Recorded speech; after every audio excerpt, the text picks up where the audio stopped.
कुंभ मेले का नाम कुंभ ही क्यों पड़ा? कुंभ मेला दो शब्दों से बना है। कुंभ का संस्कृत शब्द होता है कलश यानी घड़ा।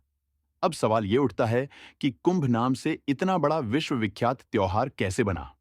इसे समझने की कोशिश करते हैं।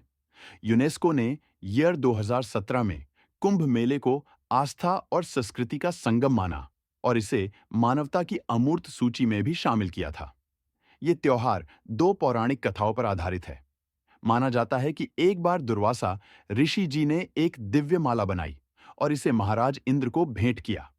लेकिन इंद्र ने अपने अहंकार के कारण उसे अपने ऐरावत हाथी के मस्तक पर रख दिया और ऐरावत ने वही दिव्य माला जमीन पर गिरा दी और अपने पैरों से उसे कुचल डाला।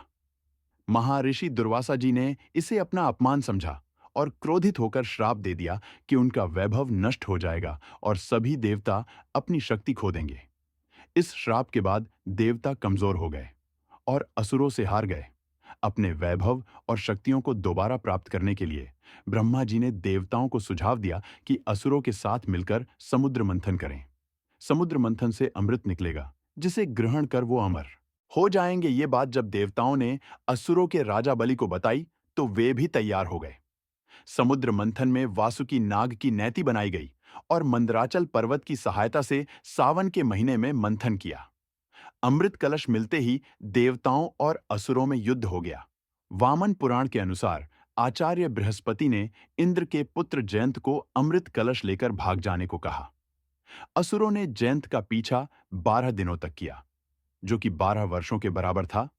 युद्ध के समय त्रिलोक के 12 स्थानों पर अमृत की बूंदें गिरी।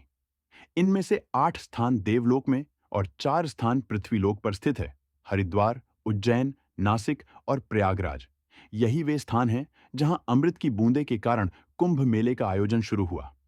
लेकिन श्रीमद् भागवत पुराण के सागर 6 प्रसंग में कुंभ विवरण के अनुसार सागर से 14 रत्न निकले थे, जिसमें सबसे पहले कालकूट विष निकला। इस विष की ज्वाला इतनी तेज थी कि सभी देवता और दानव जलने लगे थे। तभी भगवान शिव ने इस कालकूट विष को समस्त देवलोक की रक्षा के लिए अपने कंठ में धारण कर लिया। विष की तीव्र जलन से शिवजी का कंठ नीला पड़ गया और इसी कारण से शिवजी का एक नाम नीलकंठ पड़ा। विष की ज्वाला को कम करने के लिए सभी ने शिवजी पर जल चढ़ाया। तब जाकर विष का ताप और जलन कम हुई। यही कारण है सावन में शिवजी का जल से अभिषेक किया जाता है। इस वीडियो में कुंभ की जानकारी को यहीं पर विराम देता हूं। पार्ट 2 वीडियो में यहां से आगे की संपूर्ण जानकारी आपके साथ साझा की जाएगी।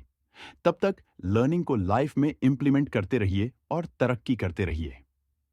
मैं राजन त्यागी, आपका एजुकेशन पार्टनर, आपके सपनों को सपोर्ट करता हूं।